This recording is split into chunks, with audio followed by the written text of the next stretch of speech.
écologie intérieure. La juxtaposition de ces deux mots peut paraître étrange, puisque de manière générale, quand on parle d'écologie, on pense plutôt à l'organisation de ce qui se passe à l'extérieur. On va dire de manière assez synthétique, assez simple, que de façon générale, on considère que l'écologie, c'est un ensemble de techniques, de méthodes, pour organiser de manière plus économique, plus respectueuse, les ressources, la nature, notre comportement à l'extérieur. Il y a environ 7 ou 8 ans, avec Sylvie Carlet, qui est la personne avec qui je travaille, avec laquelle j'ai écrit ce magnifique livre, que vous pourrez regarder tout à l'heure,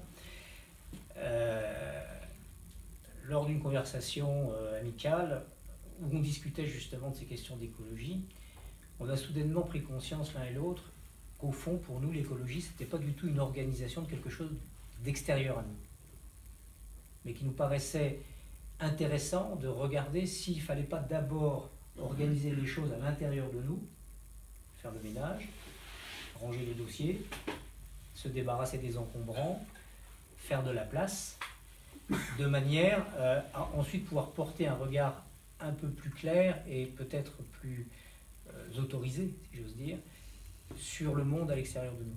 C'est toujours facile d'imaginer que ça se passe à l'extérieur. C'est plus intéressant, à mon sens, de regarder que ça peut se passer à l'intérieur. Donc, c'est la raison pour laquelle on a juxtaposé à écologie le mot intérieur.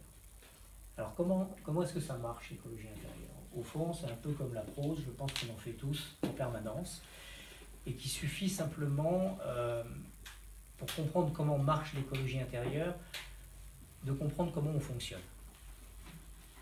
Alors là, par exemple, en ce moment, vos sens, l'ouïe, la vue, l'odorat, le sens du toucher, le sens de la spatialité, vous orientent vers l'extérieur. Vous êtes à la pêche d'informations, vous laissez imprégner par des choses que vous entendez, et vous les décodez, vous les comprenez, et en permanence, votre cerveau va essayer de comparer ces informations à celles que vous connaissez déjà. Ce qui présuppose déjà à la fois une certaine conscience, mais aussi un vrai conditionnement, ce qu'on appelle l'éducation. Dans l'écologie intérieure, on va partir évidemment de nos sens, des sens ordinaires. Alors, d'après vous, il y en a combien? Puisqu'on est dans l'interactivité. 5. Les plus optimistes disent 6, avec l'intuition, qui a un sens, je dirais, plus synthétique, mais aussi plus abstrait, qui est plus délicat, et selon les personnes, plus ou moins développé, plus ou moins actif. Alors pour nous, dans l'écologie intérieure, oui, effectivement, il y a 5 sens, on va dire, grossiers, qui nous permettent d'appréhender les choses du monde extérieur. Mais en fait, si on y regarde un peu plus près, toutes ces informations qui vont être véhiculées par nos sens, elles viennent nourrir un espace intérieur.